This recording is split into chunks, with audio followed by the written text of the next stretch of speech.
Reconhecida por seus vídeos de compartilhamento de experiências de leitura, Tatiana Feltrin está no YouTube há quase 10 anos com o canal Tiny Little Things. Hoje, ela faz parte do cenário conhecido como Booktube, que engloba todos os youtubers responsáveis por vídeos de literatura.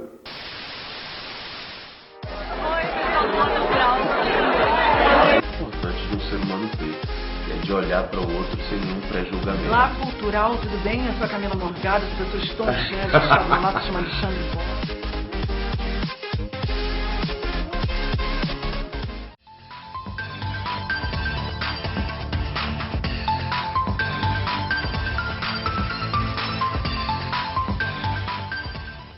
Nossas repórteres Beatriz Milanês e Bianca Moreira acompanharam um bate-papo realizado com Tati, em parceria com o Sesc, no primeiro sábado da Bienal de São Paulo. Vocês me conhecem, né? Vocês sabem que eu não leio somente um tipo de livro, eu não leio só clássicos, eu não leio só contemporâneos, eu tento dar uma misturada. Então, eu acho que o importante é a diversidade. Então, quando a gente atinge um público que só lê livros de jovens adultos, só lê livros de adolescentes, e de repente eles se interessam por ler um Tolstói, um Dostoiévskizinho, sabe? Alguma coisa assim, isso é muito bacana, né? Porque isso só tende a enriquecer a eles mesmos, né? Enquanto leitores, né? Tem muita coisa boa para ser lida, gente. Eu não li nem, sei lá, 1/5 dos livros que eu quero ler na vida ainda, tomara que dê tempo de ler tudo. Mas então, a questão da informalidade é importante porque a gente atinge pessoas de uma forma que, de repente, a crítica literária mesmo, né, especializada, dos jornais e das revistas, talvez não atinja. Então, quando a gente diz assim, olha só, isso aqui é só um livro, tá? Não adianta a gente ficar endeusando, por exemplo, sei lá, Ulisses, do James Joyce. Não adianta a gente só dizer, nossa, isso aqui não, isso aqui você tem que ser transcendental para conseguir ler esse livro aqui. Não, de repente você pega, começa a ler, de repente você acha interessante e vai embora. E eu acho que no primeiro momento, o primeiro contato com o livro é mais interessante, é mais importante do que vou compreender completamente a alma de Proust lendo Em Busca do Tempo Perdido, entendeu? Eu acho que é bacana, assim, e tem muita... Principalmente quando a gente fala do público mais jovem, eles precisam se identificar de alguma forma com a história para que eles digam, não, eu gostei desse livro. Ou com o personagem, ou com os conflitos que esse personagem passa, né, durante a história. Mas isso pode acontecer com a literatura clássica também. Isso pode acontecer, inclusive, com os livros da escola, né? Tem gente que quer morrer quando tem que ler, né, um Drummond, um Machado. E não é, de repente, se você tratar aquele livro de um jeito assim, não, mas vamos lá, vamos fazer, sei lá, vamos ver o que tem de bacana aqui, vamos ver o que está acontecendo com esse personagem, qual é a relação que a gente pode fazer com os dias de hoje. Eu acho que isso quebra o gelo. A gente não faz ideia de como é que as pessoas recebem aquilo que a gente faz, isso que é legal, por isso que é bacana ter esses encontros, assim. Mas é isso, acho que a gente quer realmente quebrar o tabu de literatura é chato, literatura é difícil, eu só vou ler aqui livro jovem adulto e acabou. Tem que ter algo mais, né? Então, quando a gente consegue levar as pessoas a irem além daquilo que elas, sabe, o dia a dia delas, isso eu acho que é o mais importante, é o que a gente tenta fazer. Então, mas não tem, por exemplo, quando você vai abordar um livro, você não pensa assim, em estratégias já diferentes para cada livro, não. Nasce da sua própria visão de mundo sobre o livro, é isso? Eu devia, né? Não, uma coisa que eu faço diferente, que eu acho que vou responder bem a sua pergunta. Quando eu pego um livro assim, que já é um cânone, e que eu sei que eu vou encontrar muitos textos de apoio, muita teoria, muitos textos de críticos literários que já escreveram sobre aqueles livros, eu procuro ir atrás. Então eu tenho, assim, acho que hoje em dia eu não consigo mais dizer que eu sou colecionadora de livros, porque eu já não compro mais como eu comprava. Gente, em 2012 eu tinha caixas fechadas no submarino dentro de casa, porque eu sabia o que tinha dentro da caixa, então eu já deixava as caixas fechadas ali. Então, assim, eu fui compradora compulsiva já, e eu ainda tô lendo os livros que eu comprei há 4, 5 anos atrás, entendeu? Mas então eu tenho também vários livros de teoria, porque apesar de eu não ter feito as matérias na graduação, fui fazer na pós e eu sou uma curiosa.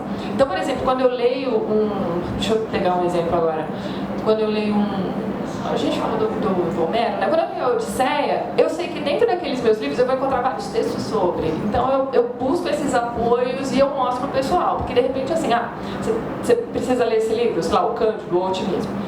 Mas existe aqui, ó, nesse livro aqui do Calvino, tem um texto bacana sobre. Então, de repente, você leu, não entendeu muita coisa, ou tá achando chato, você vai pro texto de apoio, e às vezes no texto de apoio você fala um detalhe que você não tinha percebido, aí você volta lá. Então, quando são textos assim já consagrados, que tem esses textos, né, da literatura de apoio, eu procuro e eu sugiro também, eu mostro para vocês. Eu acho que isso é um diferencial também. Porque não dá para fazer com livro contemporâneo, né? O máximo que a gente consegue é procurar uma resenha, já escrita em algum jornal, alguma coisa, ou outros vídeos de outras pessoas que também falaram sobre aquele livro. Mas eu acho que dá assim, essa cavucada, assim, ir um pouco além do próprio livro, é uma coisa que eu tenho que fazer. Perfeito. O pensador francês Roland Barthes diz que a época moderna é a época da morte do livro, porque tudo já está escrito e tudo já está na internet. Normalmente o leitor, ele não reconhece mais como sendo do outro aquilo que está escrito, ele reconhece como sendo dele, ele faz parte dessa escritura, dessa grande tessitura digital. Texto, em português, é o participo passado do verbo tecer. Então pode ser tessitura ou texto. Então assim, parece que todo mundo já fez todos os textos, todo mundo já escreveu todos os textos e tal. Como é que você lida com isso? Você acha que existe autoria nas gerações jovens hoje? Então, eu sou leitora de Borges, né? E ele fala muito do König Bergson, né? Que é aquela coisa do... Todas as ideias já foram usadas. Então você precisa entrar no König, pegar uma ideia antiga e recriar, né? Então, acho que eu já até falei disso em vídeo, não sei se vocês chegaram a ver. Mas o próprio Borges, ele tinha dificuldade em assinar o que ele escrevia. Então, porque ele sabia que ele não podia dizer que aquilo era 100% autoria dele. Aquilo ali eram referências ou da literatura ou de coisas que ele vivia, enfim, não era dele.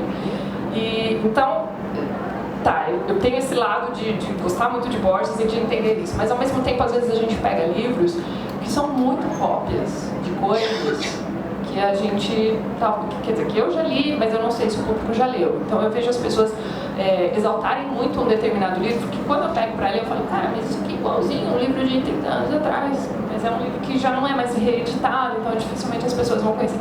Então eu tento alertar, quando eu noto essas coisas, eu tento alertar. Então eu sou, inclusive, a chata, né, do YouTube, né, porque eu reclamo de tudo, né, eu aponto os problemas que eu encontro também. Mas é bacana porque as pessoas falam assim, eu não tinha pensado nisso, eu não tinha reparado nisso. Então é complicado. Ao mesmo tempo que é muito difícil você criar uma coisa totalmente nova hoje em dia, né? Mas quando aparece a gente fala, caramba, olha isso aqui. Né?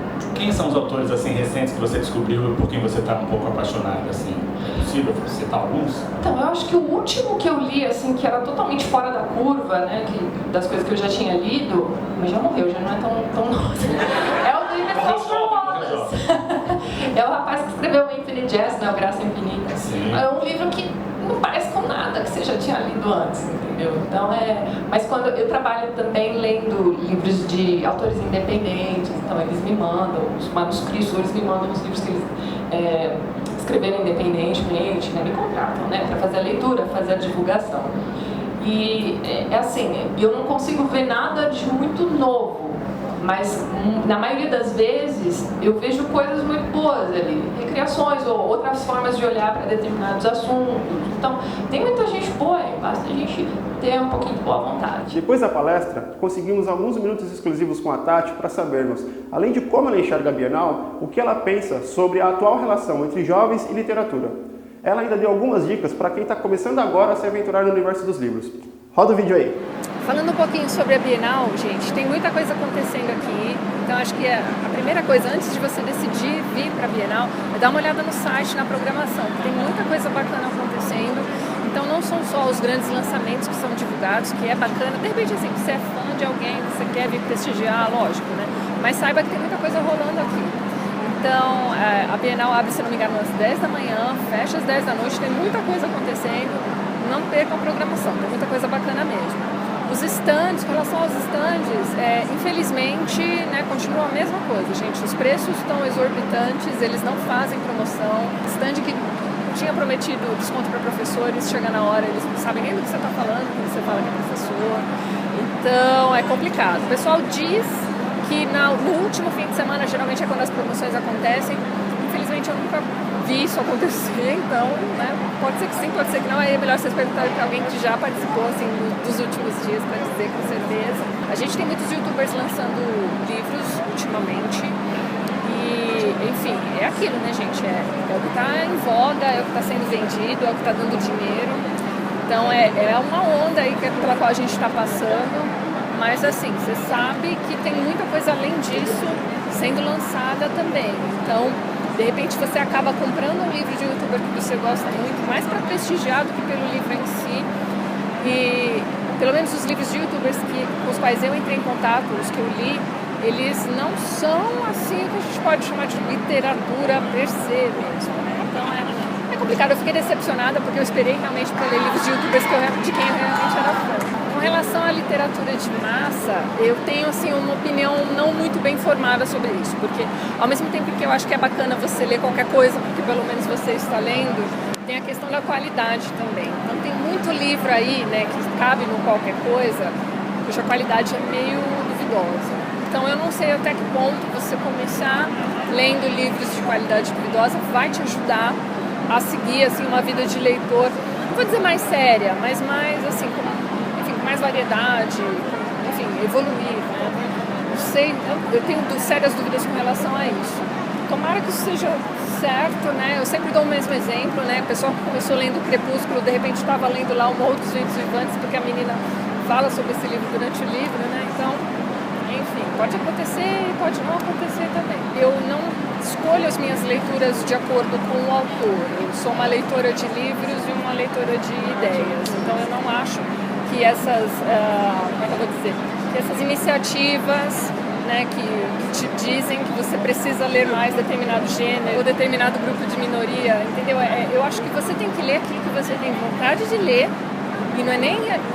Deixa eu cortar essa parte do tem que ler. É assim, você lê aquilo que você tem vontade de ler e você não sei até que ponto é um serviço ou um desserviço que você faz se obrigando a ler, porque é mulher, porque é homossexual, eu não sei até que ponto você se obrigar a ter mais mulheres na sua estante vai ser benéfico para as autoras. Tem mesmo os cânones, né? Tem muita gente que vai ler e vai dizer, gente, que livro chato, né? Enfim, realmente é questão de experimentar, você tem que tentar. Não vale você dizer, sabe que nem criança quando vai comer quiabo, não gosto, mas nunca experimentou, entendeu? Então o negócio é experimentar.